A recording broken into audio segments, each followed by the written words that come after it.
Ayun sir, ma'am, no, meron tayo ngayon dito Ranger XLS. So as you can see, ito sa kabila kasi Sport 4x2. Ito naman yung XLS. So pag tinignan mo sa unang tingin, hindi siya magkaiba. So definitely ayan, XLS. So pagkakaiba nila, yung green, then meron siya ring badge na XLS, actually sticker Ranger. So ito yung rim niya sa Sport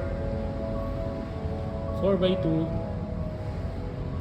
Ayan, meron siyang accent na black, and then yung kay Sport is emblem pagka-sport niya. So by the way, ito yung black.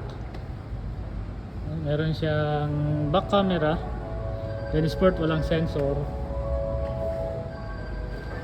Wala rin siyang sensor dito. Walang back camera. Then ito yung bed niya.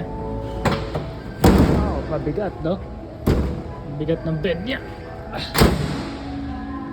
So wala siyang parang lift spring. Kung makita natin ang loob, oy, nakalock na. So si Sport na 4x2, meron siyang lift spring dito. Ito spring, sa kabila wala, kaya magaan lang siya. Yan. So ang kulay naman niya is a meteor gray, no? Close to black. Ito black, ito meteor gray.